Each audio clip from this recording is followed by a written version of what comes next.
Hey everyone, welcome to the channel. I'm Six-Path Weeb, and you're tuning into a world where anime meets magic.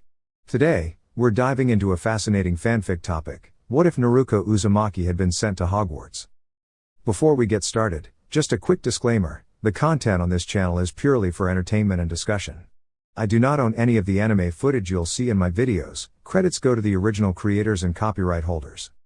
Now, let's jump right in, shall we? Let the magic begin. Hiruzen sat behind his desk, observing his most skilled Anbu operative.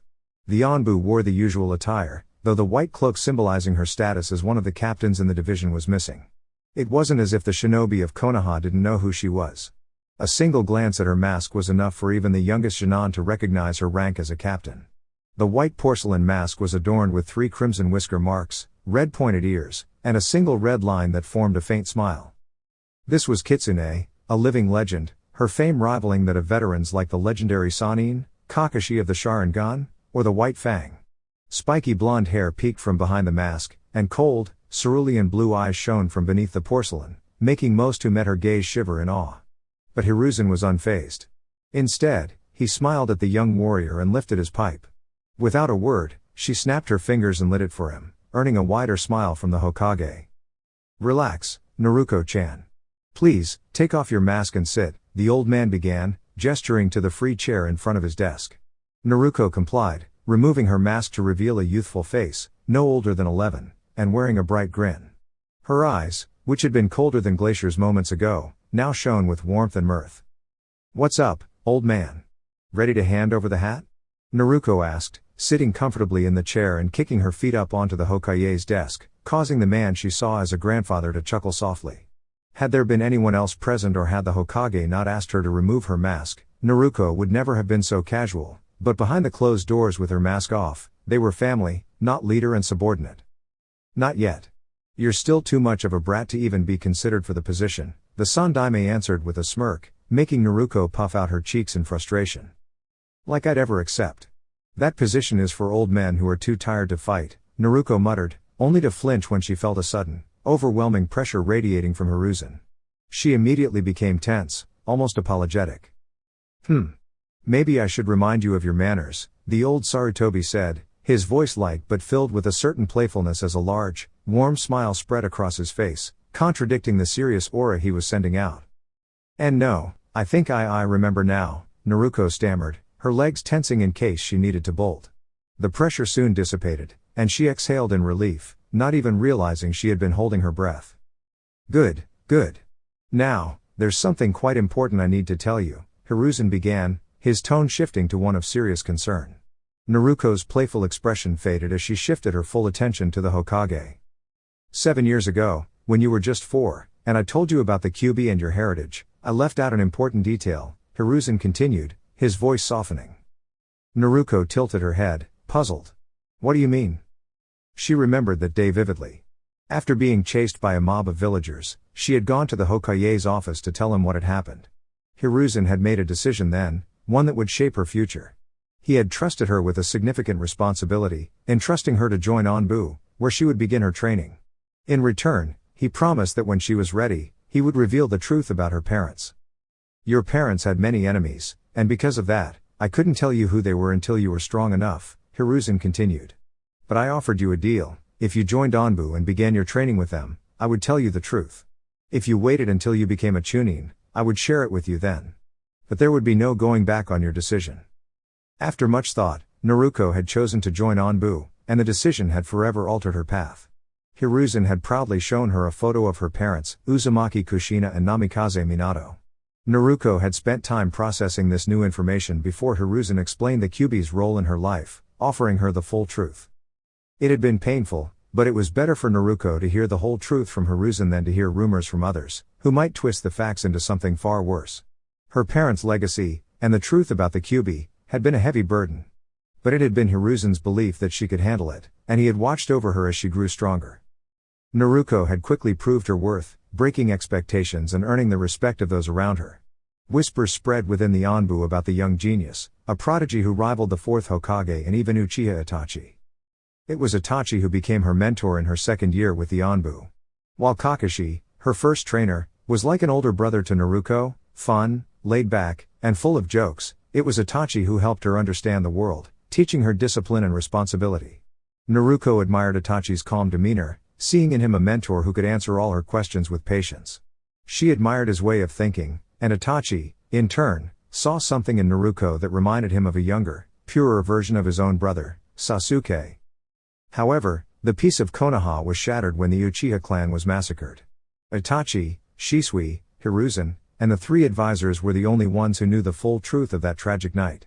Itachi's painful choice had left Naruko heartbroken, but it also fueled her desire to grow stronger and one day clear Itachi's name, to restore his honor and bring him back to Konoha, where he belonged. 2 years later, at the age of 6, Naruko joined Team Ro, led by Captain Inu. There, she began to carve her name into the history of the elemental nations, her strength and resolve becoming known far and wide. Naruko? Hiruzen's voice brought her back from her thoughts, and she blushed slightly, scratching the back of her head. Sorry, I got lost in thought. What were you saying? She asked sheepishly. The Hokage sighed and shook his head, his expression a mix of fondness and exasperation. You are quite the character. Naruko raised an eyebrow, confused. What's that supposed to mean? Hiruzen just chuckled, amused by the youth's unrelenting energy and spirit. Naruko sat in one of the clearings in the Forest of Death, carefully inspecting a golden key with an emerald in the middle. According to Hiruzen, this key was essential for accessing the vault containing her clan's fortune. And that was another thing, the Uzumaki clan was not only one of the most influential clans in the elemental nations but also in the magical world. It was still hard for the young blonde to believe that the elemental nations were a vast island hidden by magic and seals from the rest of the world. Now, she was being sent there, as it was a long-standing Uzumaki tradition for its members to attend a magic school. The Sandaime had not been particularly helpful. All he knew was that Kushina had been sent by Uzumaki Mito on her 11th birthday, the 1st of July, to the outer world. Hiruzen also mentioned that it was part of Kushina's will for Naruko to be sent there at the same time she had been. It was all very confusing for Naruko, but she decided to go along with it, figuring that if any issues arose, she could handle them as they came. She was currently waiting for the Sandaime to join her, after which they would head to the old Uzumaki temple. Today was also the day she would leave Konoha. Over the past week, she had spent time with her old Onbu team, Kakashi, Anko, and Kurenai, whom she had come to think of as family. The blonde couldn't help but smile softly. A family of skilled warriors, assassins, and civilians. From what Naruko had learned, the people of the outer world would never view such individuals as family, but for her, they were the most precious people in her life, and she would do anything to protect them. She looked up and saw the Sandaime appear before her.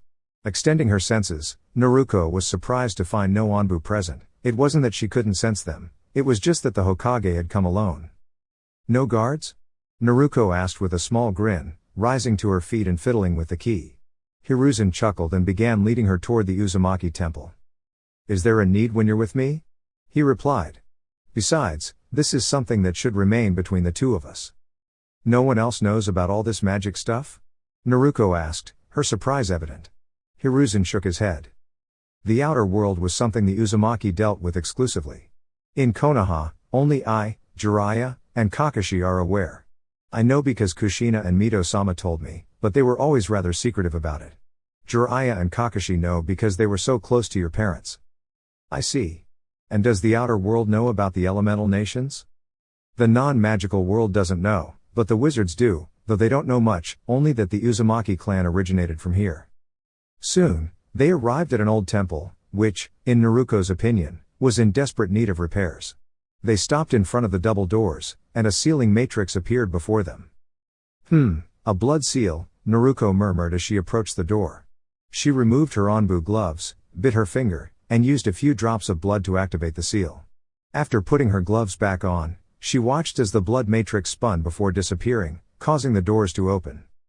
Inside the temple, they found an altar in the center, with an unusual-looking ritual mask resting on top.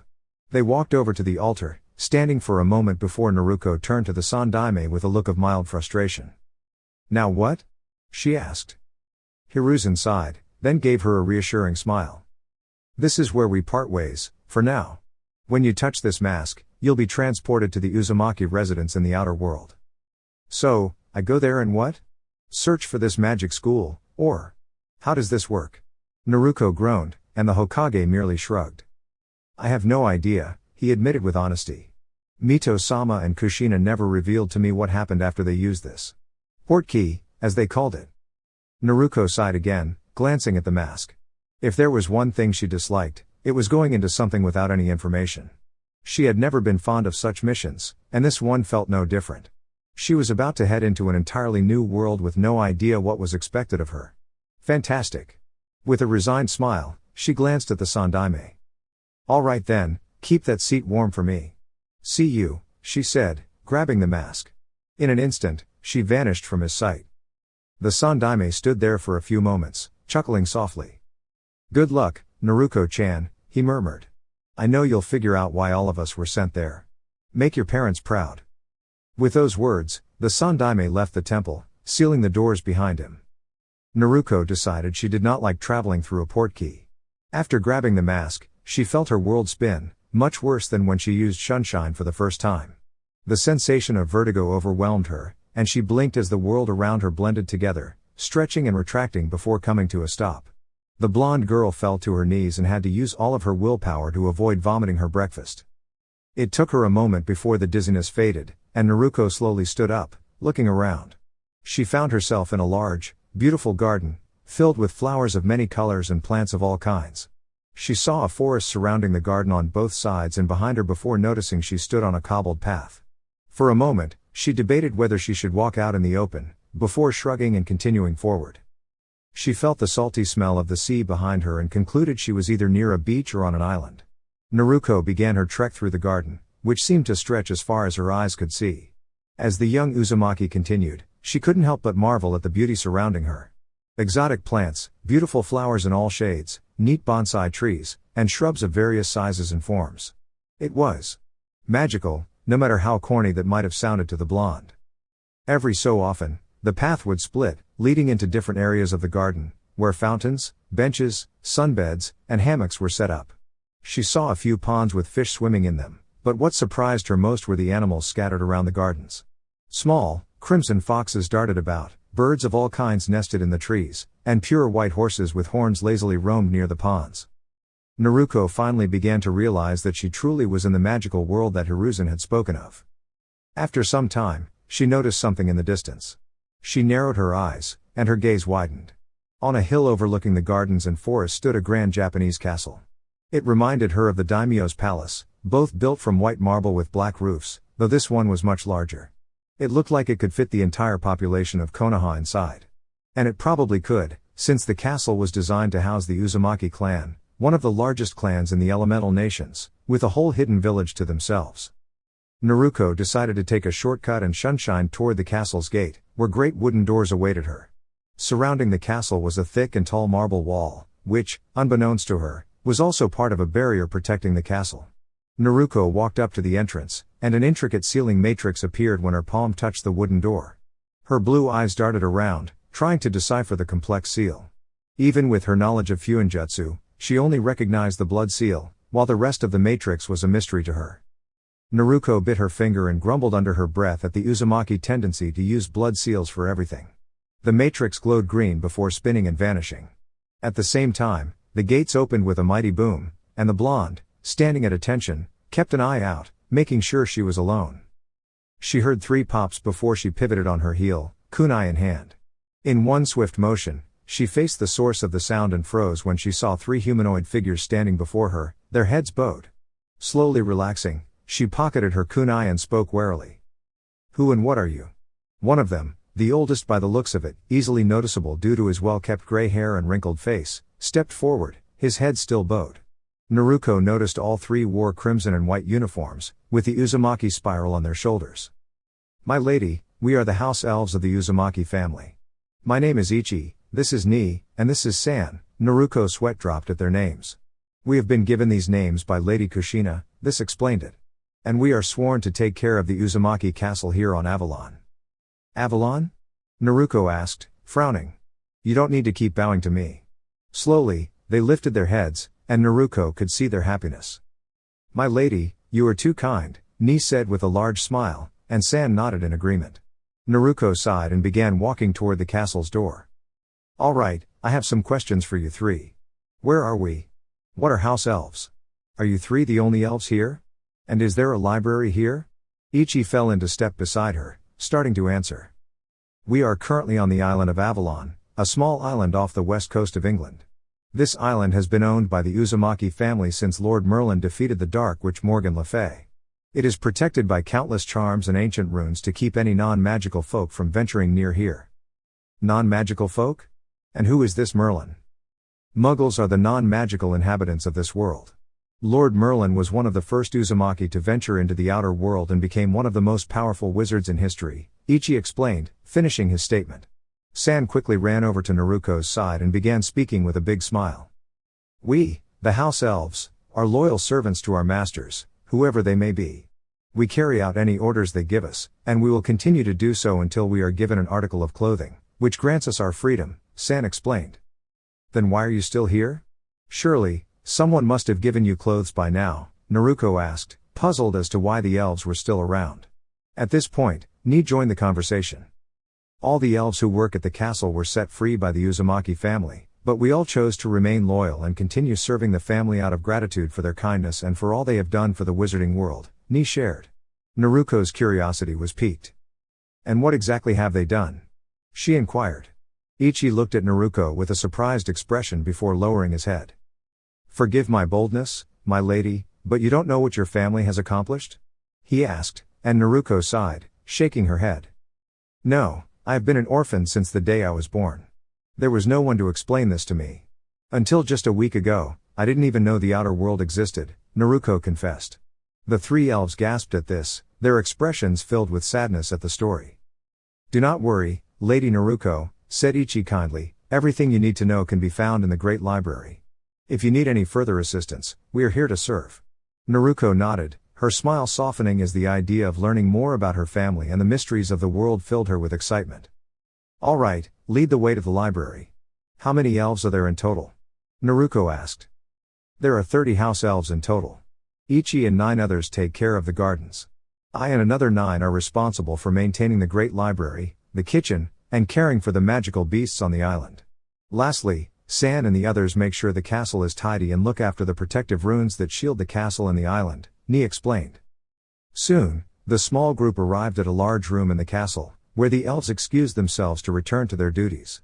Naruko pushed open the double doors, and her eyes widened in amazement. The library was not just large, it was immense. It stretched as far as she could see, with shelves brimming with books, tomes, and scrolls, both old and new, covering every topic imaginable, from chakra theory and the history of both worlds to the sports of the outer world, spells, both forbidden and allowed, and even the technology and customs of the Muggles. Naruko realized it would take many lifetimes to read everything in this grand collection. Luckily, Naruko had just the perfect jutsu for such extensive reading. She lifted her right hand and made a single hand seal. In an instant, a great cloud of smoke filled the room. When it cleared, 300 clones of Naruko appeared, each picking up a book and sitting down either on the ground or at one of the many tables in the library. The original Naruko selected a large crimson book, which was old and had the Uzumaki swirl on its cover, signifying its importance. As she opened the book, her suspicions were confirmed. The Chronicle of the Uzumaki, Naruko muttered to herself. It was a journal where every clan head of the Uzumaki family had written down their thoughts, experiences, and knowledge to pass down to future generations. Naruko sat down at a desk near a large window and began to read, or was about to, when a sudden wave of new memories hit her, followed by another, and another, distracting her. After about 2.5 minutes, Naruko sighed as her clones dispelled.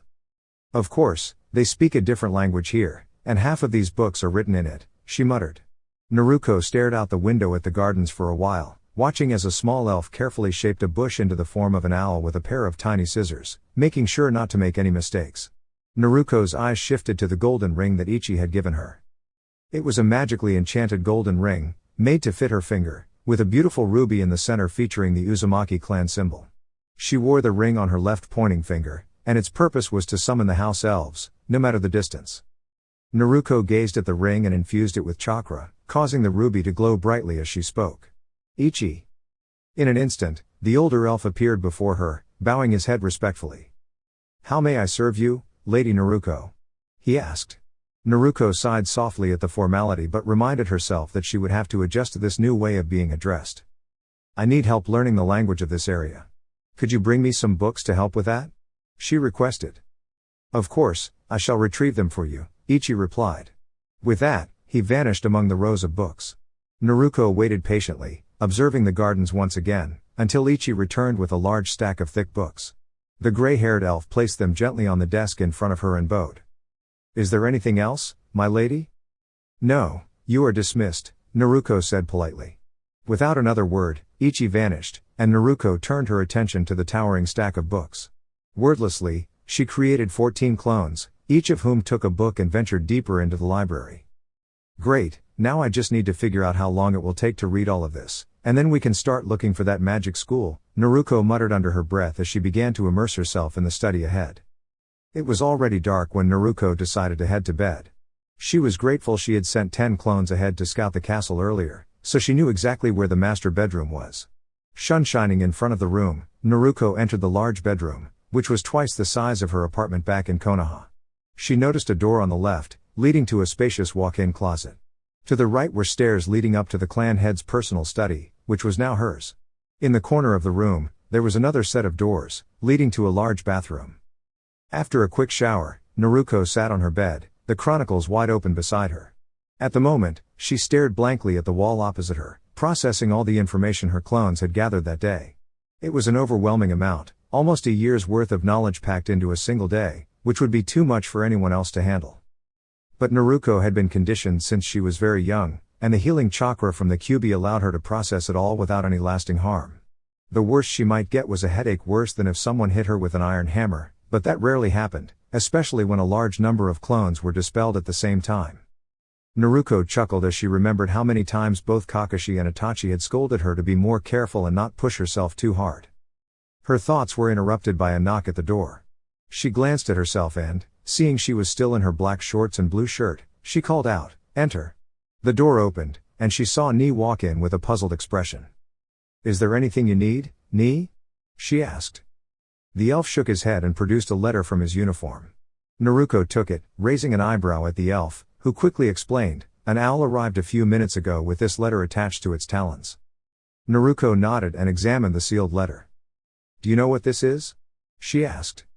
"I'm not sure, but I remember Lady Kushina received a similar letter when she first arrived at the castle," Ni replied. Curiosity piqued, Naruko slowly opened the letter, making sure to be cautious just in case it was somehow trapped. Her fears were unnecessary, as nothing happened when it opened. She pulled out the piece of paper and read aloud. "Dear Miss Uzumaki, we are pleased to inform you that you have been accepted to Hogwarts School of Witchcraft and Wizardry. Please find enclosed a list of the necessary books and equipment. Term begins on September 1st. We await your owl by no later than July 31st. Yours sincerely, Minerva McGonagall, Deputy Headmistress." Naruko flipped the letter over and read it aloud again.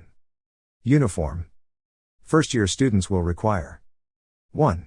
3 sets of plain work robes, black. 2. 1 plain pointed hat, black, for day wear. 3. 1 pair of protective gloves, dragon hide or similar. 4. 1 winter cloak, black, with silver fastenings. Please note that all pupils' clothes should have name tags. Course books. All students should have a copy of each of the following. The Standard Book of Spells, Grade 1, by Miranda Goshawk. A History of Magic by Bathilda Bagshot. Magical Theory by Adalbert Waffling. A Beginner's Guide to Transfiguration by Emmerich Switch. 1000 Magical Herbs and Fungi by Phillida Spore. Magical Drafts and Potions by Arsenius Jigger. Fantastic Beasts and Where to Find Them by Newt Scamander.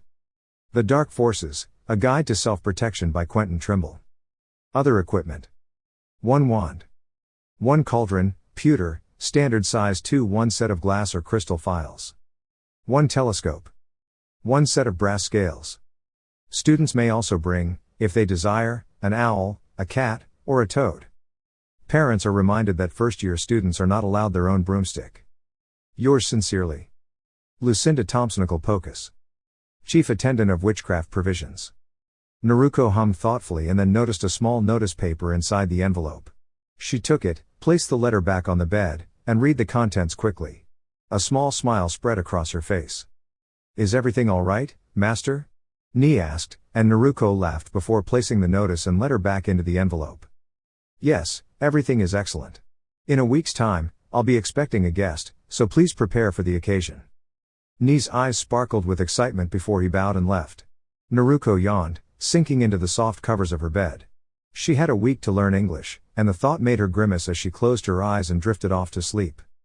Hagrid entered Dumbledore's office and found the headmaster of Hogwarts seated behind his desk. The half-giant nodded respectfully. "Good morning, Professor," Hagrid greeted. "Ah, good morning to you too, Hagrid. There's a matter I need your assistance with," Dumbledore replied. "What do you need me to do?" "There's a student who needs help getting to Diagon Alley, and I would like you to take her there." "So who is the young one?" "Naruko Uzumaki," Dumbledore answered, his eyes twinkling. Hagrid's eyes widened in surprise as he stuttered. "Uzumaki? Are you sure about this?" The headmaster smiled and nodded. "Yes, the last of the Uzumaki family has returned. I told her that you would be picking her up in a week's time." Merlin's beard. "Wait till the ministry hears about this, but how am I supposed to meet her? No one knows where Avalon is, unless..." Hagrid's eyes grew wide as he noticed Dumbledore's smile. "You have a portkey?" "Yes, Kushina left one behind before she departed. However, it can only be used once, for this occasion. After that, it will break," Dumbledore explained, his gaze drifting to a kunai on his desk. Hagrid arrived in the gardens of Avalon at midday, staring in awe at the breathtaking sight before him. If there was one thing that could be boasted about in the wizarding world, it was the privilege of seeing the island of Avalon. It was an experience reserved for the Uzumaki family and their closest friends, a secret few were allowed to witness. The island's mystery had inspired numerous poems and books, with many wizards and witches attempting to find this elusive territory. As soon as Hagrid arrived, an elderly elf, clad in ceremonial red and white robes, appeared before him and bowed. "Welcome to Avalon, Mr. Hagrid. Please follow me, my master is awaiting you at the castle," the elf said politely. Without another word, the elf led the half-giant toward the castle. Hagrid gazed around, trying to take in every detail of Avalon's stunning gardens. His dark eyes widened as he spotted a variety of magical creatures roaming freely. Thestrals, unicorns, griffins, and hippogriffs coexisted in harmony, living a peaceful life in the magical gardens, while elves tended to them. This was one of the reasons Avalon was so sought after. It was a sanctuary for magical creatures, some of which had been long thought extinct, and others never seen before. Soon, they arrived at the castle gates. The elf waved his hand, and the massive doors creaked open, admitting them both. The doors slammed shut behind them with a deep thud, their weight unmistakable. They walked through the castle's corridors before the elf stopped before a large door and turned to Hagrid. "My master awaits you inside," the elf said with a bow, and the doors opened. To Hagrid's surprise, the room before him was as grand as Hogwarts' Great Hall. However, it only contained a single large table, large enough for 100 people to sit at, with ample space for more chairs if needed. The chairs were more like thrones, made of gold with crimson velvet cushions, looking very comfortable. Hundreds of candles floated above, casting a warm, soft glow over the room. At the head of the table sat a young girl with golden eyes, watching Hagrid with a small, amused smile before standing up and walking toward him. She wore a simple black shirt with sleeves, revealing muscled arms and a red tattoo on her left arm. Her black pants were covered with bandages at the shins, and she wore dark sandals on her feet. 2 pieces of jewelry adorned her, a golden ring on her left index finger and a crystal necklace strung on a simple cord around her neck. "Ah, you must be Rubius Hagrid," Naruko said, her English smooth and clear. Hagrid took her extended hand for a handshake, and to his surprise, her grip was strong. "Aye, that would be me, and you must be Naruko Uzumaki, eh?" he asked. Naruko smiled and nodded. "Please, sit," she gestured to the seat beside her. "You must be hungry. Would you like to join me for breakfast?" Naruko offered. Hagrid was about to decline, but as soon as the words left her mouth, the table before him was filled with food: white truffles, caviar, oysters, shrimp, lobster, duck, and beef, all of the highest quality. Hagrid's eyes widened in amazement. "Well, if you insist," Hagrid chuckled, and Naruko smiled as they began to eat. As they ate, Naruko asked Hagrid about the wizarding world, who was the current Minister of Magic, what prominent wizarding families still existed, and what had happened to the Dark Lord. "Well, 11 years ago, you know who was defeated, or so they say," Hagrid began. "I reckon he's still out there, though, too stubborn to fully leave us." Naruko raised an eyebrow, intrigued. "I see.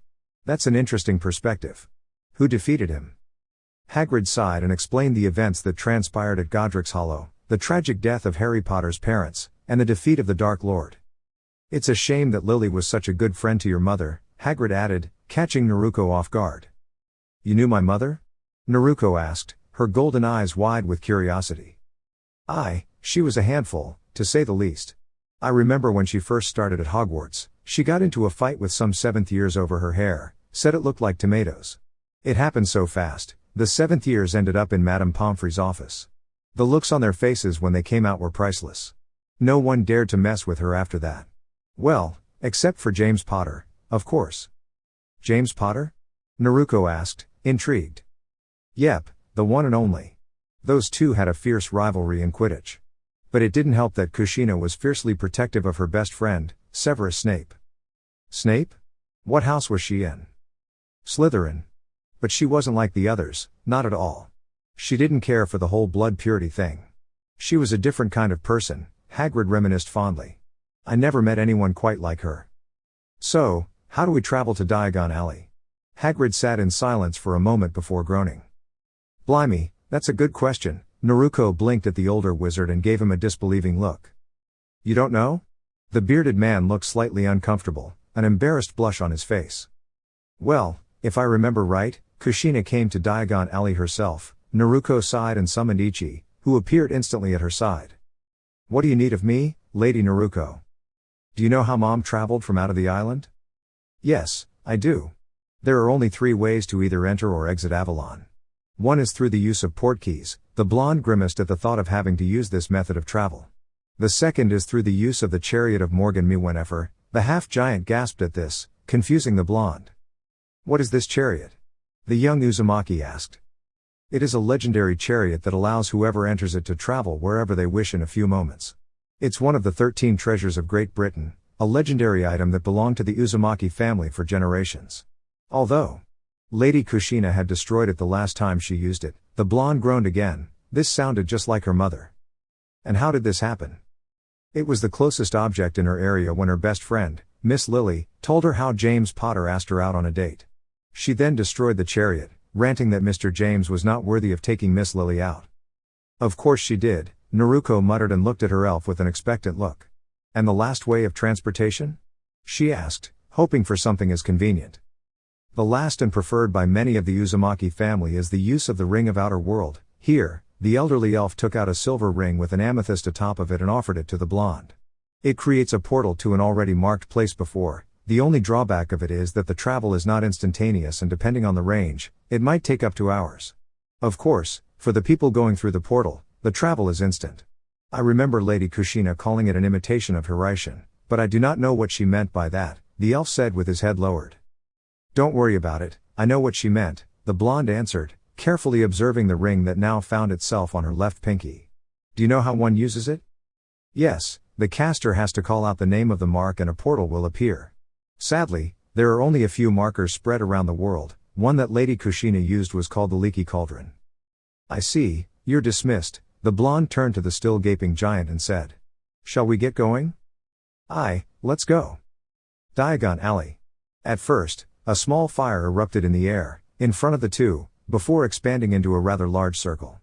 Blue flames danced on the edge of the portal, the inside being completely pitch black. For a moment, the blonde tensed in apprehension, before taking a step forward and plunging into the darkness, the older wizard following her with more hesitance. Blue eyes opened and instantly started observing the area, idly noticing Hagrid appear behind her and the portal sizzling away.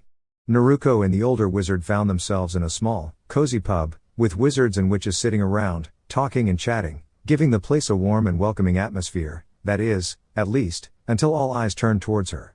If the blonde had to describe the look on the people's faces, it would be one of utter surprise.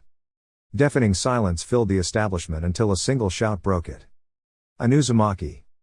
Not a moment later, all the people shot to their feet, rushing toward her with excitement and happiness in their eyes. The last Uzumaki is here. The last of the noble blood. Lady Uzumaki. Wizards of all ages greeted her like an old friend, shaking her hand and welcoming her back. In her daze from all the attention, the blonde numbly went through with it, shaking their hands and thanking them for their warm welcome. Luckily, Hagrid came to her aid and stepped in front of her, pushing the crowd back.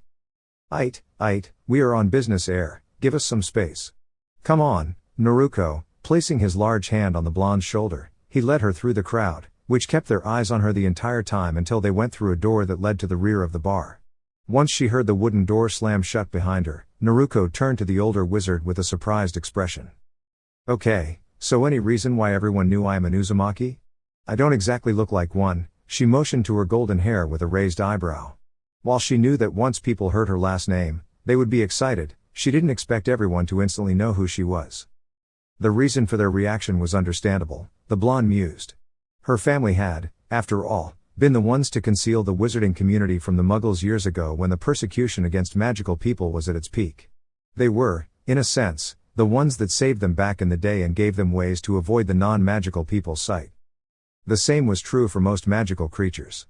The Uzumaki clan traveled around the world, making sure that all species that shouldn't be seen by Muggles had their habitats concealed or were brought into the already established communities. One reason. Only the Uzumaki can travel through portals like this one, but not 'cause others didn't try to replicate it. Rather, they were unsuccessful.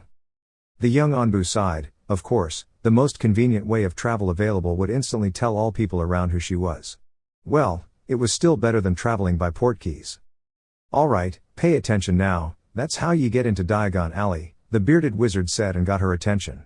She noticed they were in a small courtyard with a brick wall in front of them, a wall that Hagrid tapped with an umbrella in a particular way, before it opened in an archway, revealing a bustling street, full of wizards, witches, and various shops. Welcome to Diagon Alley, Hagrid stated, waving his hand in a grandiose manner before starting to walk into the crowd, quickly followed by the blonde. First stop, Gringotts Bank. You got your key? Naruko confirmed before the two blended in with the crowd, or at least as much as one could blend in walking with a half-giant. Soon, they arrived in front of a snowy building, towering above all the others, and entered, heading towards one of the bank employees. Naruko's eyes widened at the creatures and turned to Hagrid. What are those creatures? Goblins are clever creatures, but they can be very unkind. Believe me, you don't want to get on their bad side. They paused in front of an older goblin, who didn't seem to notice their presence, at least until Hagrid cleared his throat. The goblin finally looked up with an annoyed expression. Mr. Uzumaki here would like to withdraw her money. At this, the goblin froze for a moment, making the young woman groan mentally before she nodded and stood up. Wait here, the goblin walked away and vanished behind some doors. After a couple of minutes, the goblin returned and motioned for them to follow. Follow me, he led them to one of the rooms, a large one filled with thick books, scrolls, and catalogs. Behind the desk in the middle of the room sat an even older goblin. Naruko heard the first goblin leave, closing the door behind him, and turned back to the older goblin. My name is Rekvase, the head goblin of Gringotts Bank. Please take a seat, the goblin said, motioning to the lone chair in front of his desk. Naruko took the seat, watching as Rekvase rummaged through his desk, muttering something before placing a thick book in front of her. He opened it and began flipping through the pages before stopping at an almost blank page. Of course, another blood seal. Did the Uzumaki have an obsession with these? Honestly, there must be another way. This book catalogs all of the Uzumaki family members who have used our services. Before we proceed, do you have your key? Naruko nodded, taking out the key to her family vault and placing it in Rekvase's hand. He inspected it from every angle before nodding and pointing at the seal that sat atop the page, narrowing his eyes as he looked at Naruko. Do you know what this is? Yes, a blood seal. My family seems to have been quite fond of them. Correct, then you know what to do. With those words, the goblin leaned back in his chair, leaving Naruko to handle the task. Naruko sighed, then bit her thumb, allowing 3 drops of blood to fall on the seal. As soon as the blood touched it, the seal glowed for a moment before twisting, and letters began to appear on the page. Seeing the seal react, Rekvase leaned forward with excitement and read aloud. Name, Naruko Uzumaki Namikaze. Father, Minato Namikaze. Mother, Kushina Uzumaki. Date of birth, 10th of October, 1979. First use of Gringotts Bank services, 8th of July 1991. The goblin paused for a moment before standing up and bowing his head to her, surprising Hagrid. Forgive me, Lady Uzumaki, however, you must understand the importance of ensuring the vault is only accessible to your family. Yes, no worries. Can we move on now? Naruko asked with a weary expression. I guess I'm a lord now. Hopefully, I won't get dragged into politics here. Who am I kidding? Of course, I will, she thought, groaning mentally. Honestly, I'd rather do a month of low-level missions than deal with this right now. Of course, my lady. Please, follow me, Rekvase replied. The three of them walked in silence through the corridors until they reached an old mining cart on rails, leading underground. Once they arrived in front of it, Rekvase clapped his hands, and the cart slid away, replaced by a large, comfortable-looking carriage made entirely of gold. The old goblin opened the door for Naruko, glaring at Hagrid when the giant followed her inside, then entering himself and closing the door behind him. The carriage smoothly began its descent, with Naruko not feeling any of the usual bumps or turns, making the ride quite pleasant. "Remind me to take you with me when I have to go to my vault," Hagrid said, noticing Naruko's confused look. "The other carts feel like riding on a wild bull, nothing like this one." "Of course, this doesn't compare to the other carts. This carriage is made specifically for the Uzumaki family and is as comfortable as possible, as should be expected for someone of their position," the old goblin added with a pointed look at Hagrid, who grumbled under his breath as Naruko chuckled. "This is definitely comfortable," Naruko said, enjoying the smooth ride as they passed a waterfall. "We're happy you like it, my lady," Rekvase answered, lowering his head in respect. Eventually, their ride came to a stop in front of large doors, where 10 armored goblins stood at attention. The area was well lit, indicating they had reached the deepest level of the bank. As they got out of the carriage, the goblins guarding the vaults immediately went on alert, but they stood down when Rekvase gave a signal. The older goblin addressed them loudly. "I present to you, Lady Naruko Uzumaki." The goblins bowed their heads even lower before shifting their attention to Hagrid. "You must remain here. Only members of the Uzumaki family are allowed to enter further." Hagrid was about to protest when Naruko gave him a reassuring glance. "Don't worry, Hagrid. Besides, you don't want to make enemies with the goblins, do you?" Hagrid sighed and nodded, settling back to wait in the cart. Naruko followed Rekvase, who performed a few gestures before large, ornate doors opened and closed swiftly after them. Inside was another set of doors, and along the walls, rows of full-body armor with weapons stood ready. Naruko gazed at the sight before Rekvase quickly explained. "These armors were crafted by the Uzumaki family and activate if anyone tries to force their way through the previous door. They don't stop until the intruder is removed or the armor is destroyed." Naruko nodded and handed Rekvase her key once more when he requested it. The goblin approached an even more impressive set of doors and used the key to open them, handing it back to Naruko as the vault began to reveal its contents. When the doors fully opened, Naruko's jaw dropped. She had seen the wealth of many noble families back home, but nothing could compare to the mountain of riches in front of her. Gold, diamonds, emeralds, and other precious gems filled the vault. On a second floor, farther away, she could see countless weapons, armor pieces, magical items, and other valuable treasures. Golden chandeliers lit the space, and shelves lined with ancient books, scrolls, and journals covered the walls. "Vault number 1, Gringotts' pride and joy, one of the many Uzumaki family vaults," Rekvase said, and Naruko spun toward him in disbelief. "Wait. You mean there are more than this?" Rekvase, looking amused, nodded. "Of course, my lady. There are 14 vaults belonging to the Uzumaki family, and many more are hidden in safe houses all around the world. Not to mention the other magical and muggle banks filled with your family's wealth." "Wow," Naruko breathed out. "Yes, it is always a special occasion when one of the Uzumaki vaults is opened. Can you provide me with a list of all the family assets?" "If that is your wish, my lady, it shall be done. However, it will take at least 2 weeks to complete." "Take your time," Naruko said, walking deeper into the vault. She grabbed a handful of galleons, inspecting the golden coins before sealing a good sum of them into a magical seal on her arm. With a satisfied smile, she realized she could take much more, but decided to take only a few hundred for now. She didn't know the exact prices in the wizarding world, but hoped it would be enough. Rekvase sealed the vault again, and the two returned to the carriage, joining Hagrid, who was starting to get bored. While they rode back to the surface, Naruko told the goblin she would return in 3 weeks for the list of assets before they finally exited the bank and stepped into the bustling streets of Diagon Alley. "So, where to next?" Naruko asked, noticing Hagrid checking his watch before muttering something under his breath. "Sorry, Naruko, but I've got a few things to do. Can you manage on your own for a bit?" Hagrid smiled at her, and before she could respond, he was on his way, leaving Naruko to handle things on her own. "Sure," she muttered, pulling out her Hogwarts letter and checking the list of things she needed. "Uniforms. I guess that's a good place to start. She wandered through the streets, spotting a sign that read Madame Malkin's robes for all occasions, and decided to head in. Inside the shop, she noticed many other kids her age browsing through various robes and cloaks. No one seemed to notice Naruko except the shopkeeper. An elderly woman walked over with a surprised expression. "Are you Uzumaki?" "Yes," Naruko answered, and seeing the woman's excitement, she motioned for her to stay quiet. "Please, I'd rather shop in peace." The older woman nodded with a smile and led her to a back room. "Please follow me," she said. Naruko stood on a small stool as the woman began taking her measurements. "What is your name, my lady?" the woman asked. Naruko raised an eyebrow but smiled and answered, Naruko Uzumaki." "It's a pleasure to meet you, Lord Naruko. Your presence at my shop brings me great joy. Are you going to attend Hogwarts?" Naruko nodded, and the older woman smiled brightly at her. "Then I shall get you the best robes required for your first year. Please wait here for a moment." Naruko jumped down from the stool as the witch went into another room and waited quietly until she came back with 3 pairs of robes, a winter cloak, and gloves made from dragon hide. Naruko took the clothes and sealed them into a sealing scroll she had brought with her, noticing a name tag already with her name on it.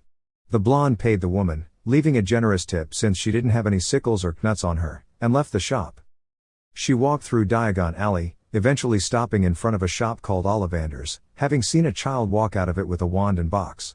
Upon entering, she saw an elderly man cleaning up the room before his eyes landed on Naruko, and he instantly brightened, a warm smile gracing his face. "Ah, Miss Uzumaki.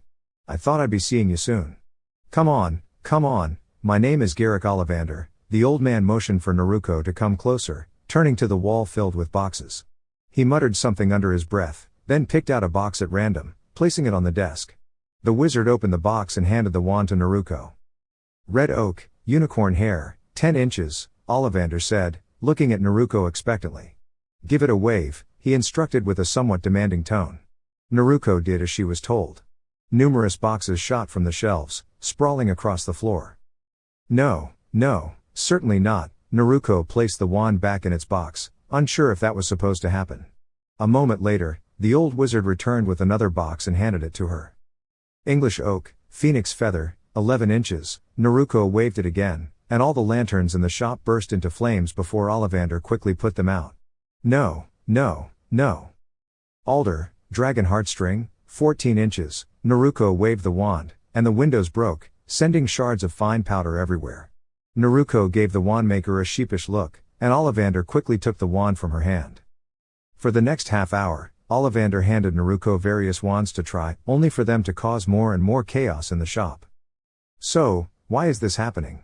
Naruko asked, curious. "You see, Miss Uzumaki, the wand chooses the witch. It's not always clear why, but that's how it works. I remember every wand I have sold, and it is always a delight to have an Uzumaki in my shop, as it's always a tough challenge to pair you with the right one. Wait here for a moment." "At least I know it runs in the family," Naruko muttered, watching as Ollivander returned with a very old, worn-looking box. He opened it, revealing a beautiful, long white, almost bone-like wand, and Naruko took it in her hand. A surge of power coursed through her as a fierce wind filled the room, sending papers and boxes swirling before it came to a sudden halt. "Curious, most curious," Ollivander said, an excited gleam in his eyes. Naruko turned to him with a raised eyebrow, still holding the wand. "What's so curious about it?" "Ah, you, thestral tail hair, 11 inches. What's most curious about this wand is that I gave it to your mother to try, but the wand rejected her. The wood of the wand, yew, is among the rarer kinds of wood used for wands. It is said that the wand of yew gives its possessor control over life and death, retaining a dark and mysterious reputation. The core, thestral tail hair, is considered unstable, if not the most difficult substance to use in wand making. It's a very potent but tricky core to master, and only witches who have truly accepted the concept of death could manage it." Quite curious indeed. It made sense to Naruko. She had been confronted with the concept of loss ever since she was 6, and it had become a part of her life just as much as eating or sleeping. She looked at the wand and smiled slightly before turning back to Ollivander. "How much for this wand?" "Free of charge," Ollivander said quickly, but Naruko was about to argue when he stopped her. "Please, I doubt there will be another person this wand will accept, so I might as well give it to you. Think of it as a welcoming gift to the wizarding world." "Thanks then, goodbye," Naruko said with a nod, leaving the shop. However, she left 10 galleons on the counter. Ollivander smiled when he saw the money before growing distant in thought. You will go on to accomplish great things, maybe good, maybe challenging, but great things nonetheless, he muttered under his breath once Naruko had left, before returning to his shop to clean up. Naruko entered the busy street and began walking toward Flourish and Blots to get her books. On the way there, she pulled out the list of items she still needed to buy. As she did, her instincts kicked in, and she sidestepped a running girl who had been bumped by someone in a hurry and was about to fall in her direction. Naruko reached out, catching the girl by her waist and helping her stand up. The girl had light skin, bright brown eyes, and a mass of bushy brown hair, dressed in what Naruko assumed were casual Muggle clothes, quite different from the robes wizards preferred. Are you all right? Naruko asked. The girl smiled and nodded her head before extending her hand. Yes, thanks to you. My name is Hermione Granger. Naruko shook her hand and introduced herself.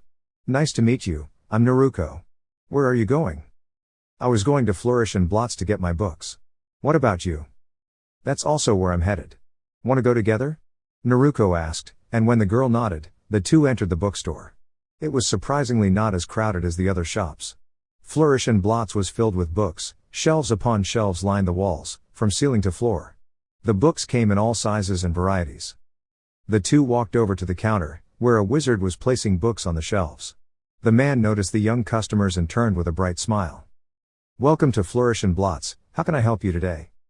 Hi, I'll be taking these books, Naruko said, handing him her Hogwarts acceptance letter. The man quickly read through the list of books she needed and nodded, collecting them and placing them on the desk. That will be 15 galleons. Naruko placed the golden coins on the counter, sealing them away in her scroll. Hermione, surprised, turned to her.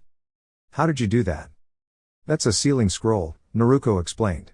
It's used for, well, sealing things away so they're easier to transport. Quite convenient. Do you think you could teach me someday? Hermione asked eagerly. Naruko thought for a moment, unsure if wizards would be able to use magic to trigger the seal, but she nodded. Sure, maybe once we're at Hogwarts. Hermione beamed at her before turning back to the shop assistant and asking for the same books, plus a few extras. Those aren't required, you know? Naruko said. I know, Hermione replied with a smile, but since I'm a muggle and don't know much about the wizarding world, I want to learn as much as I can before we go to Hogwarts. Besides, I enjoy reading. She reached into her pocket to pay for her books, but froze when she didn't feel the money. Where is it? Where is it? She muttered, frantically checking her other pockets and jacket. Naruko's memory quickly returned to the wizard who had bumped into Hermione earlier before hastily walking away into a dark alley. So even in this wizarding world, crimes like theft still exist? Naruko thought with narrowed eyes. She sighed and smiled at Hermione. Don't worry, I'll pay for you. Are you sure? 22 galleons is a lot. You don't have to, I can just ask my parents. Naruko shook her head. Don't worry, I have more than enough. Besides, that's what friends are for, right? Hermione smiled brightly and thanked her. She placed her books on a small cart that other young witches and wizards were using to carry their supplies. By the way, where are your parents? Naruko asked once they left the shop. They're picking up my robes. What about yours? Ah, I am an orphan. They passed away the day I was born. The girl froze, immediately starting to apologize to her new friend. The friend, however, dismissed her concerns with a gentle smile. Don't worry about it. So, are you here with a wizard? That's how we arrived, the blonde girl nodded, but her expression quickly shifted to annoyance. Yeah, a wizard picked me up, but he left to handle some matters once we exited Gringotts. Hermione. Both turned in the direction of the shout and saw a woman waving at them. The brown-haired girl turned back to her blonde friend with a smile. That's my mum, I have to go. See you at Hogwarts? Sure, Naruko replied with a smile, and the two went their separate ways. One joined her mother, while the other continued her shopping. A few moments later, Naruko found herself in the magical menagerie, a store filled with animals. It was also the place where Naruko would experience her greatest surprise so far in this new world. This crow, how much is it?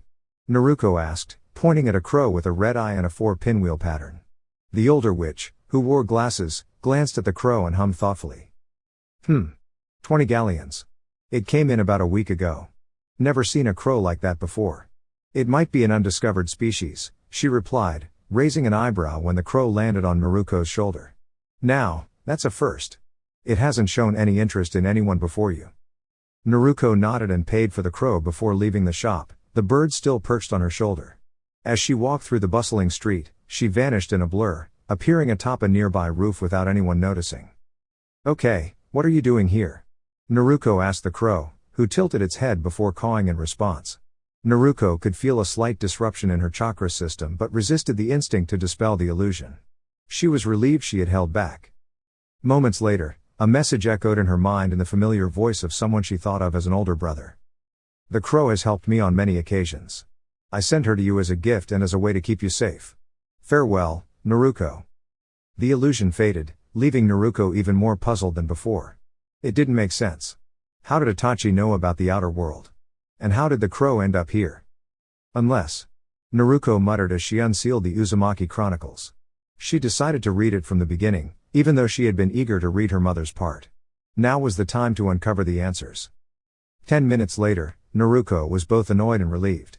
Apparently, her mother had been like an aunt to Itachi, having been a very close friend to Mikoto Uchiha, Itachi's mother. Naruko's mother had often told Itachi stories about the outer world, even detailing how to travel from Avalon Island to Diagon Alley. This realization made Naruko happy because it meant she and Itachi were more like family than she had initially thought. While they might not be siblings, they were cousins, which was still family. Naruko also discovered that there was a way to leave the island, though it likely required flight, something her mother, Kushina, had accomplished through her animagus form. However, Naruko was frustrated, knowing that the elderly wizard, who had long known about her arrival in this world, had kept that information from her. Her mother, Kushina, had also been left in the dark. "Stupid adults," Naruko muttered as she turned to the crow, which Itachi had confirmed was female. "So, Itachi sent you here through the portkey in the Uzumaki temple?" The crow cawed and shook her head. Naruko scratched her head and glanced back at the journal, hoping to find more answers. As it turned out, Kushina had created her own portkey, which she kept at her and her father's home. Naruko concluded that Itachi, aware that she would be sent to the outer world at the age of 11 based on Kushina's stories, had sneaked in and used it to send the crow through, giving her the task to find Diagon Alley and wait for Naruko. Naruko wondered how Itachi could remember every detail after all those years. Probably wrote them down and used a Sharingan to memorize everything. So unfair, Naruko muttered before turning to the crow. "So, do you have a name?" The crow shook her head. Naruko stroked her chin thoughtfully before snapping her fingers with a grin. "What about Cage?" The crow cawed, though less enthusiastically. She nodded, seemingly agreeing. Then it settled. "From today on, your name is Cage," Naruko said with a satisfied smile. She stood up and looked over the alley from the rooftop, noticing Hagrid searching for something, or perhaps for her. Naruko sealed the book away and let Cage sit on her shoulder before vanishing behind Hagrid in a flash. "Yo!" Hagrid jumped, startled, and turned around to find a grinning Naruko. "Blimey! Almost gave me a heart attack. How did you get behind me?" Naruko winked mischievously. "A little trick I picked up," Naruko said, walking toward the next shop with Hagrid following closely. The two finished their shopping, collecting everything Naruko would need. Before they parted ways, Hagrid handed Naruko her train ticket and stressed the importance of keeping it safe. He also told her how to reach platform 9 3/4. "Well, just 1 month before we head to Hogwarts. Let's see if we can learn some magic before then, huh, Cage?" The bird cawed, and the two returned home together. Today was the day, the 1st of September, and in 2 hours, at 11, she would be leaving London and heading to Hogwarts. Naruko wouldn't lie, she was fairly excited to finally leave the isolated island and learn something new. And while she had already read some of her books, the blonde was sure the school would have a lot to offer.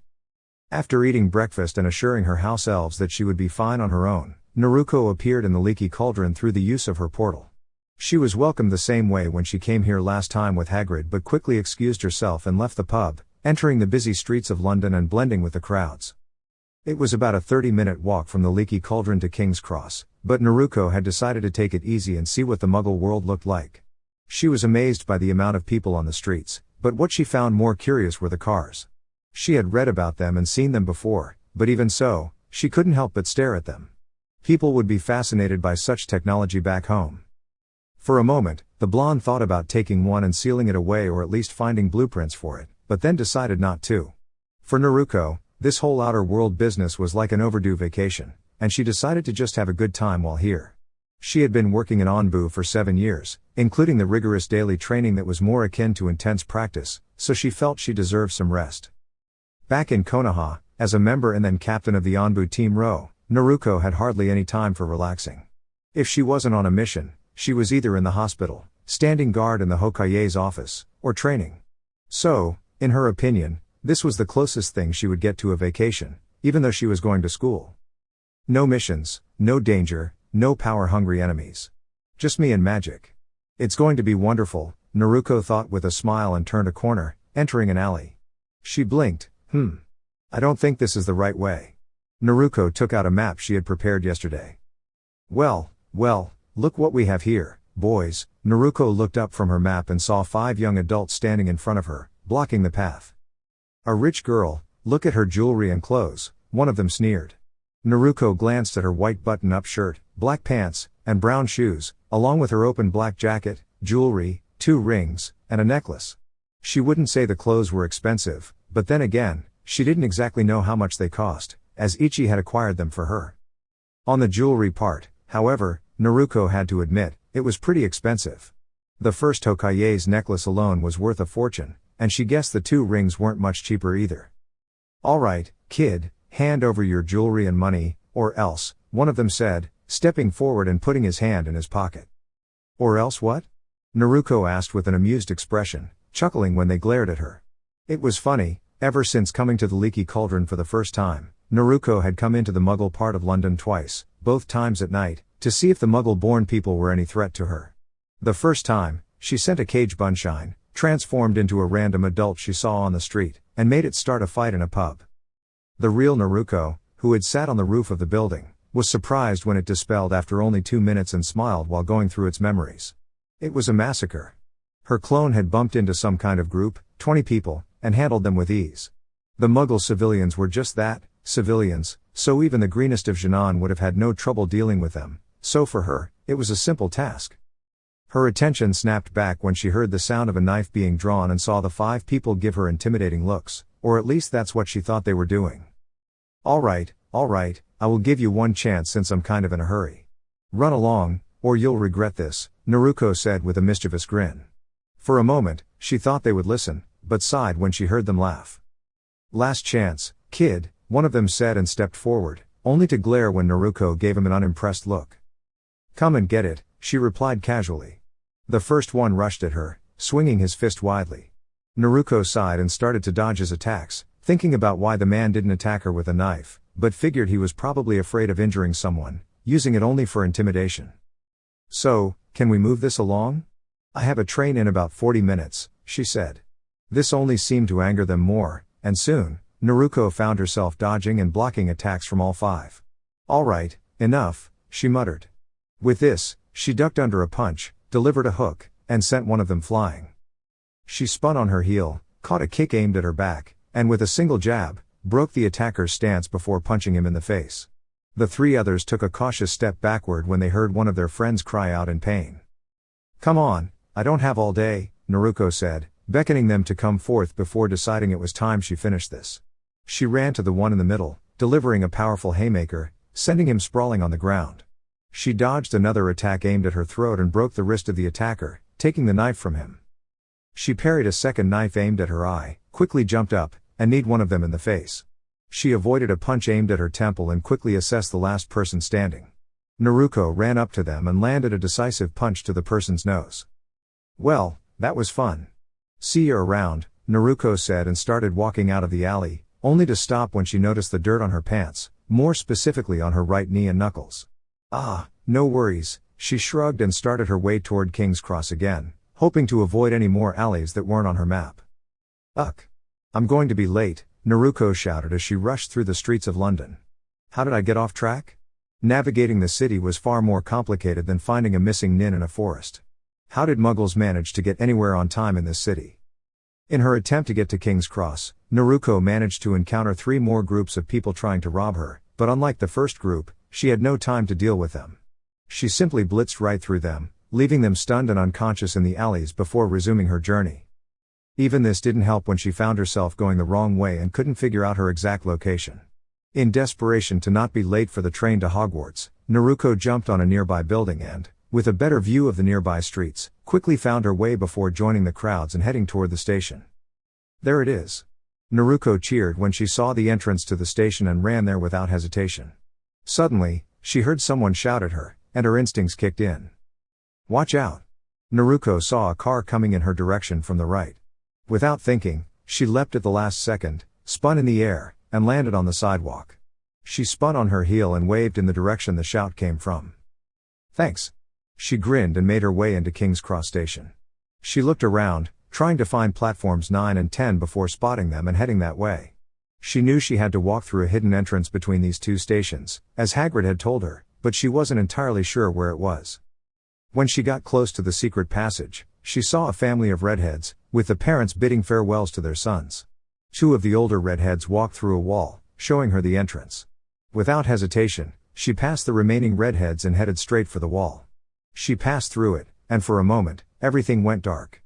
When she opened her eyes, she grinned at the sight of a large red and black locomotive labeled Hogwarts Express on a platform filled with kids and the train staff. All right, onward to Hogwarts, Naruko muttered and entered the train, walking down the compartments filled with students, hoping to find an empty one.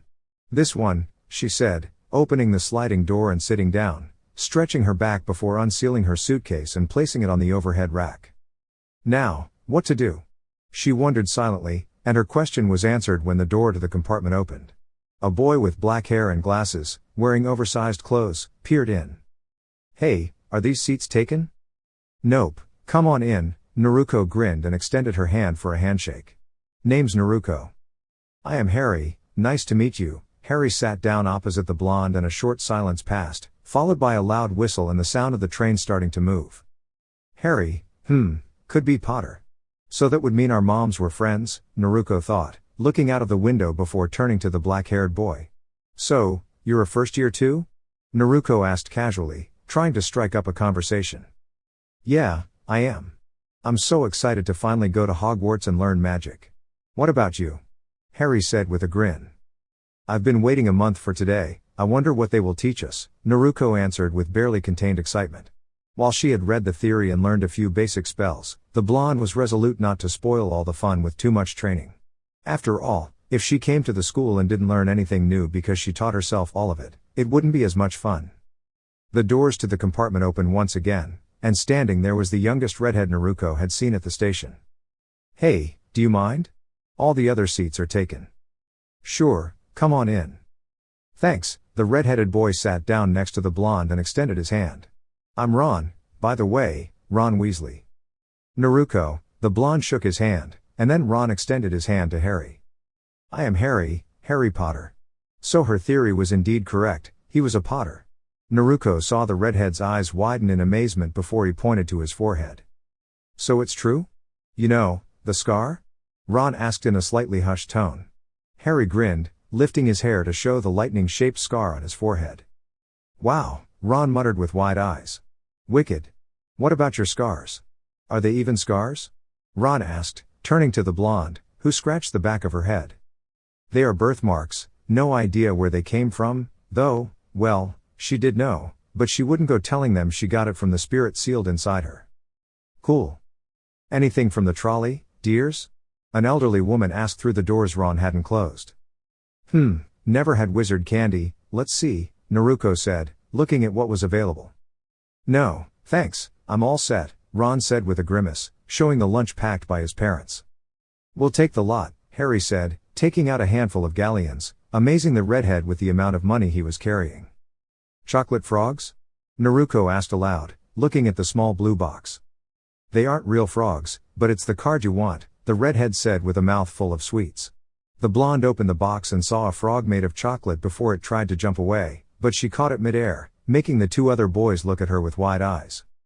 You caught it, Harry said, opening his box, trying to do the same, but the enchanted frog was too fast for him and escaped, making the blonde chuckle and Ron smile.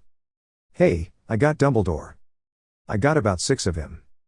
Hey, he is gone. Well, you can't expect him to hang around all day. Who did you get, Naruko? The 2 boys turned to the blonde, who was smirking.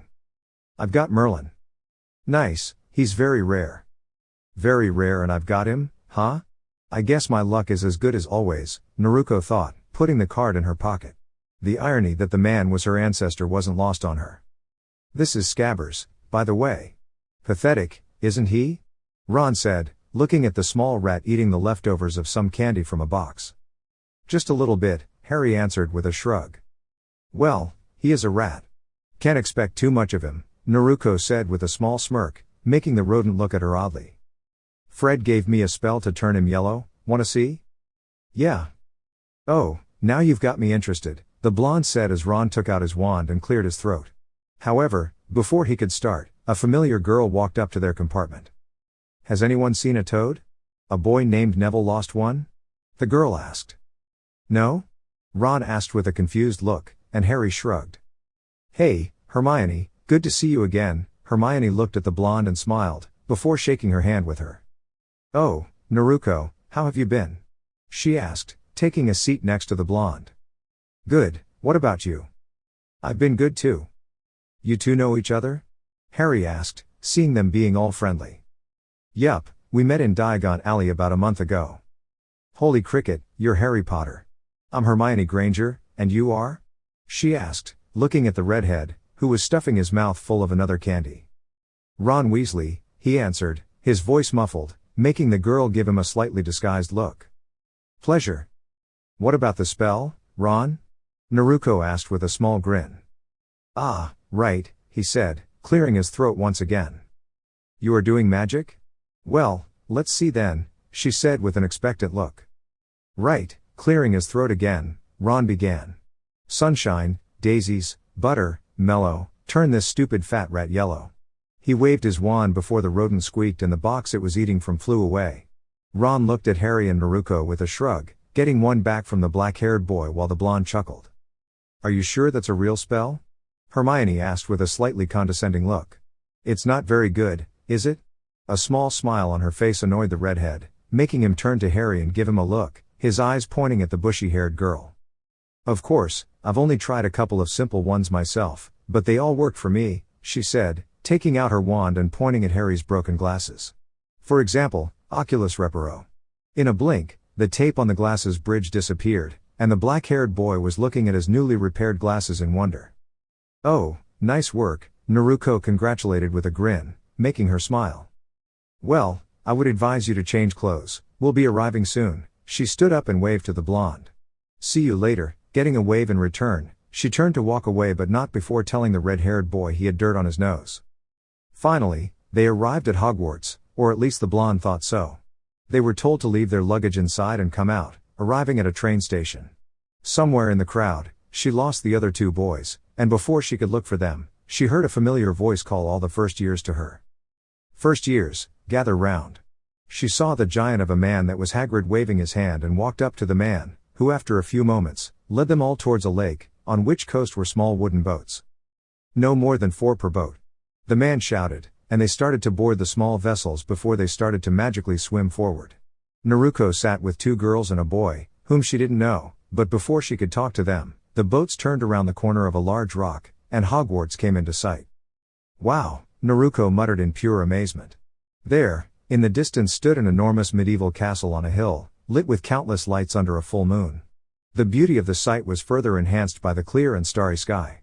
Even when compared to her castle on Avalon, Hogwarts was a sight to behold, and if the gasps and wows around her were any indication, she wasn't the only one thinking this way. After the short voyage, they were led through the castle's massive corridors until they arrived before massive wooden doors with an elder witch in green robes waiting for them. Welcome to Hogwarts, the witch started, a small smile on her face as she looked at the first-year students. Now, in a few moments, you will pass through these doors and join your classmates. But before you can take your seats, you must be sorted into your houses. They are Gryffindor, Hufflepuff, Ravenclaw, and Slytherin. Now, while you are here, your house will be like your family. Your triumphs will earn you points. Any rule breaking and you will lose points. At the end of the year, the house with the most points is awarded the House Cup. Just then, from the middle of the group, Naruko heard the sound of a frog followed by a shout of Trevor. While she couldn't see well from her position, curse her short legs, she noticed a mop of brown hair move.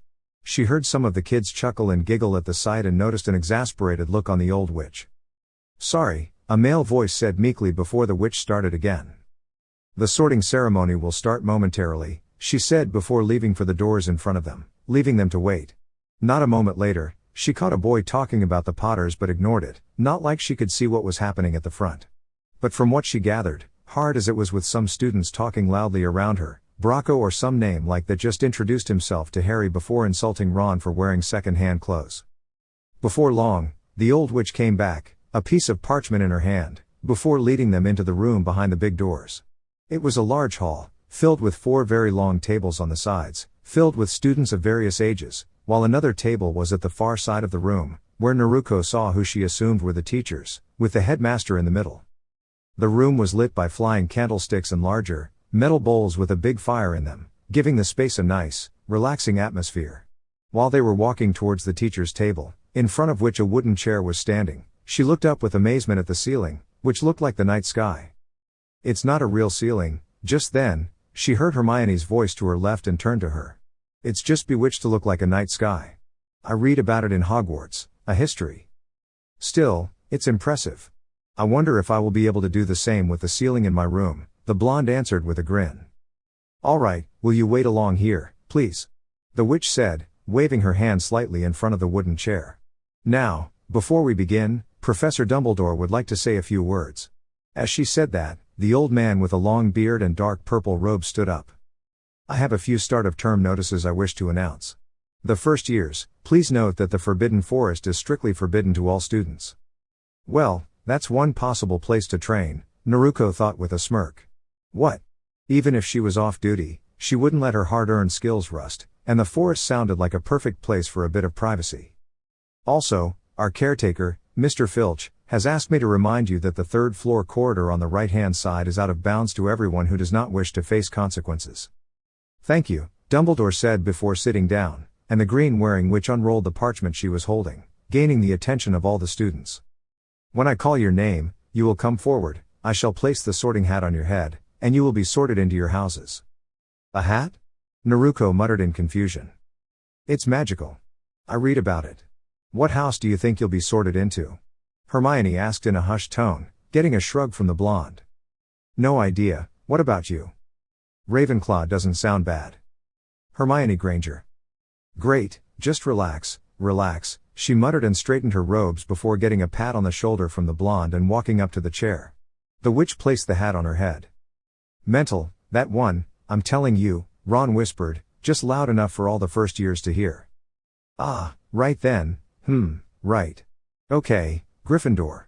Shouts of approval and clapping came from one of the tables, along with some teachers applauding, as Hermione ran up to the Gryffindor table and greeted her fellow housemates.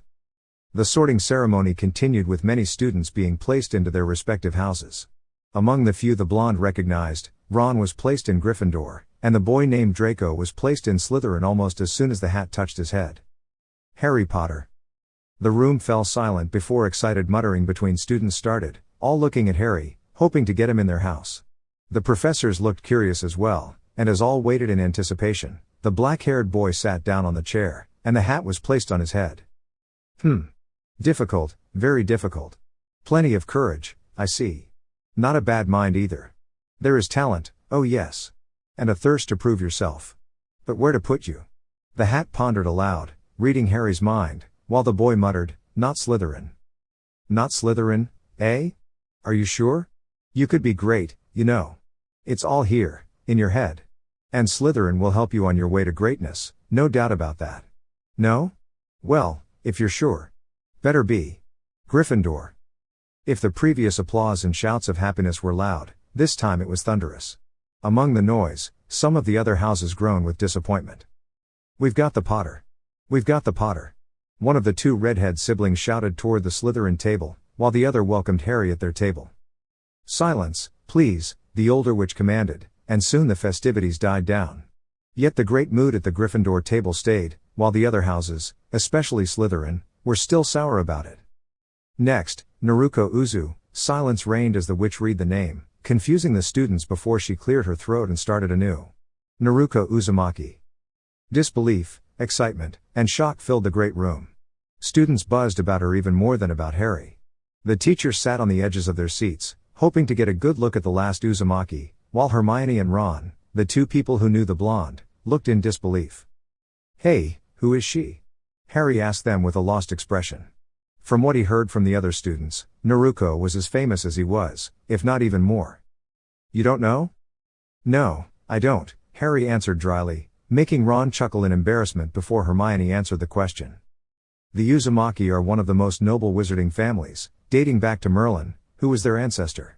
If there was anything like a royal family in the wizarding world, it would be them, and Naruko is the last of them, making her a princess?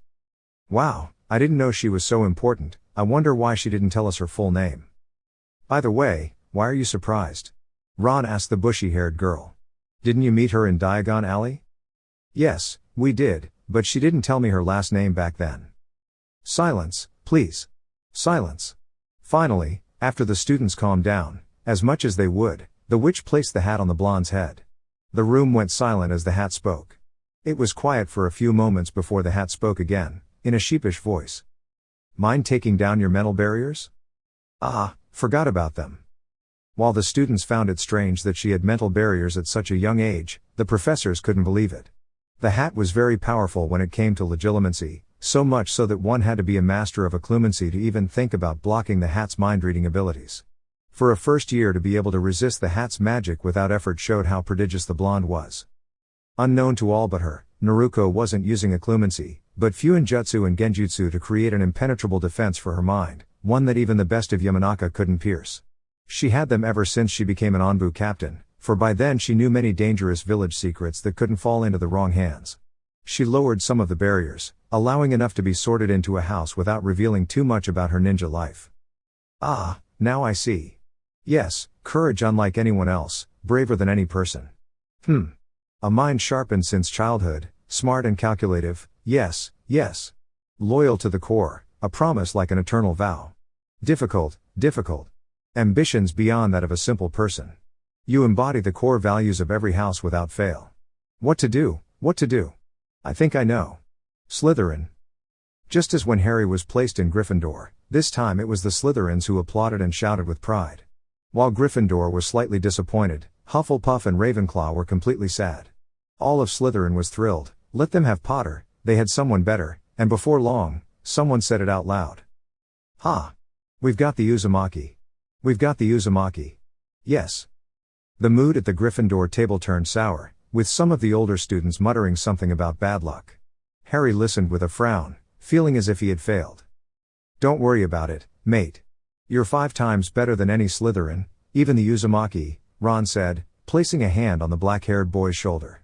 As Naruko walked toward the Slytherin table, she caught the gaze of Hermione and gave her a small shrug and a sad smile.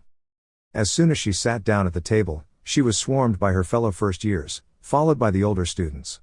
Food appeared on the table, Dumbledore saying something in the background, and the voices of many students filled the air. So, you're the last Uzumaki? Name's Malfoy, Draco Malfoy, this is Crabbe and this is Goyle. Nice to meet you, Naruko shook his hand and then the other boys. I'm Daphne Greengrass. Hey, Pansy Parkinson. Still can't believe we're in the same house as the last Uzumaki, but it should be obvious you would be placed in Slytherin.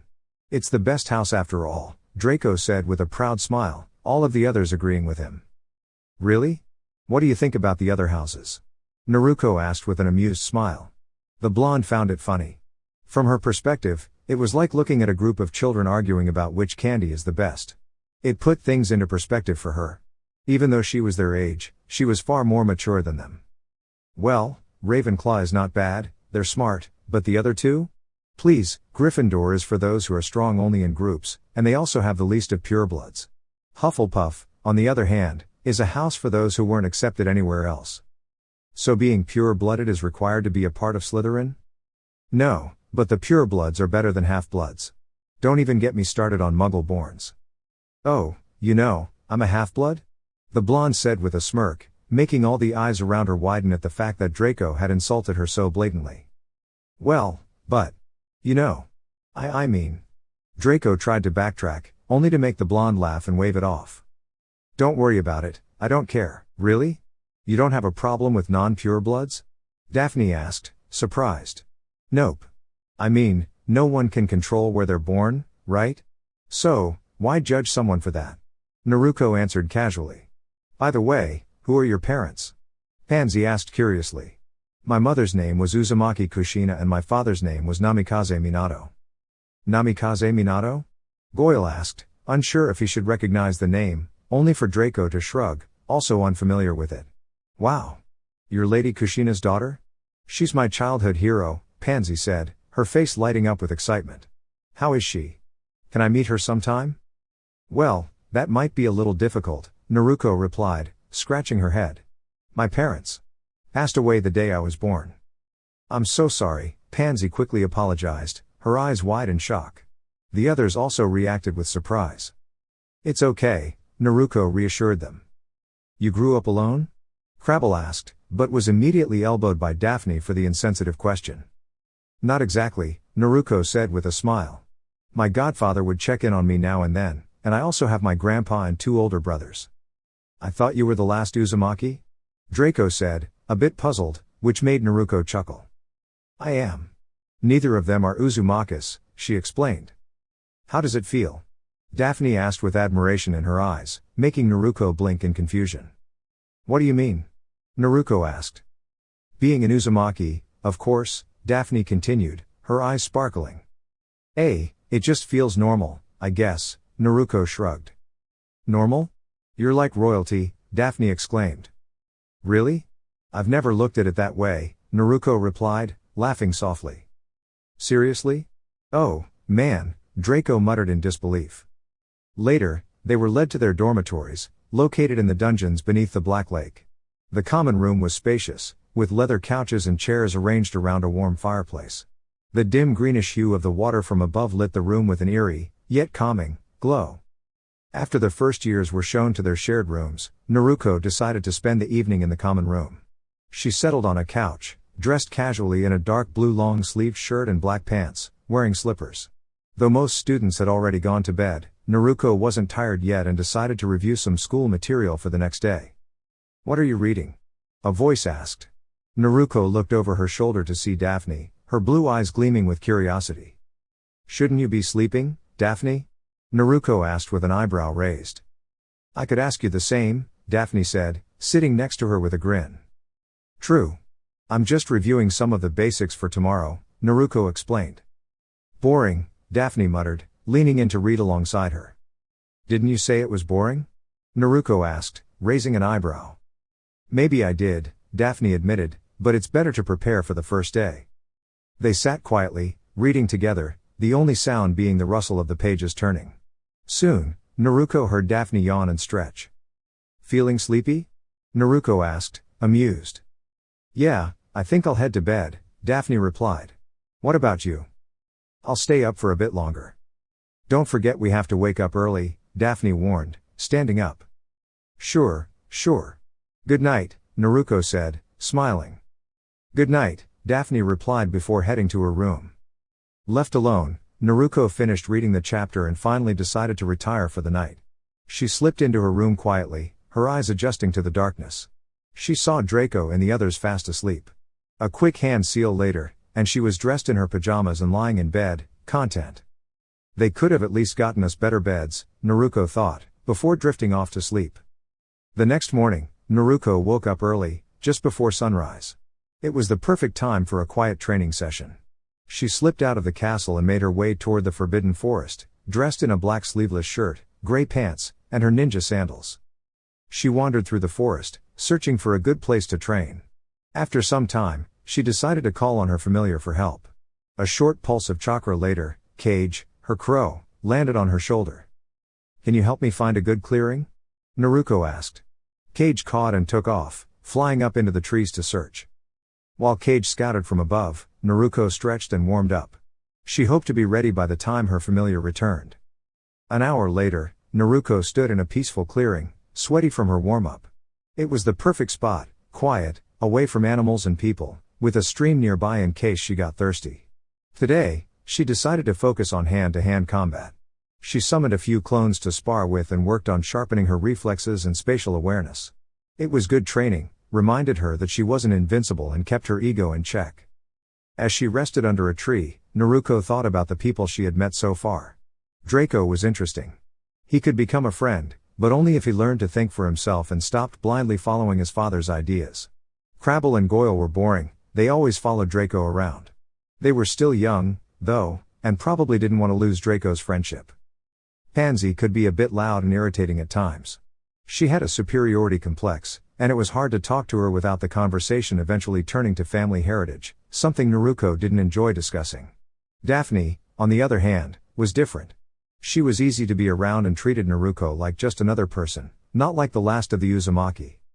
Naruko had also met other students, like Blaze Zabini and their prefect Gemma Farley, but she hadn't spoken to them enough to form an opinion.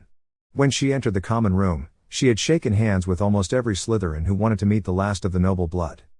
"Well, I guess it's time to head back," Naruko muttered, stretching her arms. "I need to remember how to get here again."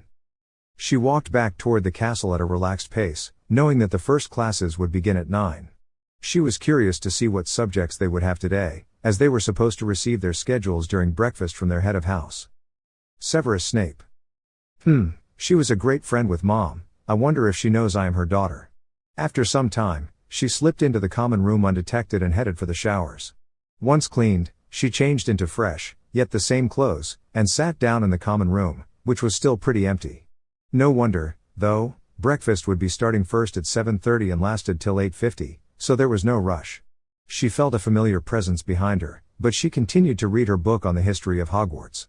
Closer, closer, slowly approaching, trying to make no sounds that would give up her position, Naruko had to give Daphne points for trying. "Morning," she shouted, firmly placing her hands on her shoulder, hoping to get a reaction from the blonde. "Morning," Naruko muttered without taking her eyes off the book. "Huh?" Daphne blinked twice before the realization that she failed hit her. "Huh? How come you didn't get scared?" she demanded with a pout, making the blonde laugh at her expression. "That's a secret." "Oh, come on." "Nope." "Meanie," the blonde gave her a long look that said really? Before sighing. "I heard you coming." "No way, I made sure there was no sound." "Well, you almost got me." Just then they heard someone come into the common room with a massive yawn. They looked at who it was, only to burst out laughing upon seeing Draco. His hair, usually combed down and held by gel, was in complete disarray, sticking out in all directions. "What are you laughing at?" the boy asked with a frown, not understanding what was so funny about him in the morning. Naruko, through her laughter, pointed at a mirror in the room, making the platinum blonde boy walk up, only to turn bright red before shouting at them to shut up and running away to tame her hair. "Ah, what a sight," the blonde chuckled, leaning back on the couch and crossing her hands behind her head. Only to hear Daphne gasp and hear a comment from Blaze. "You've got a tattoo?" "Wicked," the boy said, making the blonde freeze. "Ah, shoot, forgot about that." "Is it real?" Daphne asked, before noticing how toned her arms were and turning her gaze away. "Well, can't deny it, might as well admit it." "It sure as heck is." "Cool, right?" the blonde asked with a grin. After all, they wouldn't know what the tattoo symbolized, so it was safe to reveal it. "Who did you ask to make it?" "I thought you had to be an adult to get one," Pansy asked from the other side of the common room. "My older sister." Seeing their shocked and disbelieving looks, the blonde scratched the back of her head and explained. "She has a matching one, it signifies our bond." Well, not a complete lie, as the tattoo showed her bond with Anbu and by proxy Kakashi. "That's so cool." They spent some more time in the common room, speaking about all and nothing, until the rest of their little group, meaning Draco, Crab, and Goyle, joined them before they headed for the Great Hall and breakfast. At 8, they saw Professor Snape come up to them, holding their schedules before departing, reminding them to do well in representing Slytherin. "Potions first, huh?" Naruko muttered, reading her schedule. "And with Gryffindor to boot," Draco said with a frown, taking a bite of his breakfast. "What lessons are you most excited about?"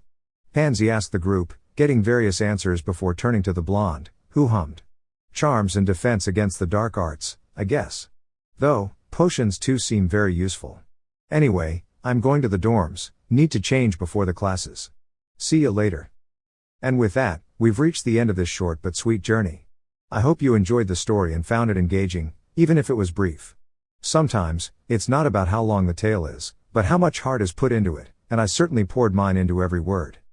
Remember, the adventure doesn't have to stop here. There's always more to discover, more stories to tell, and more characters to meet. I'll be back soon with more tales, twists, and turns, so make sure to stay tuned. If you like this little piece, don't forget to like, share, and subscribe. Your support means the world to me and helps keep the creativity flowing.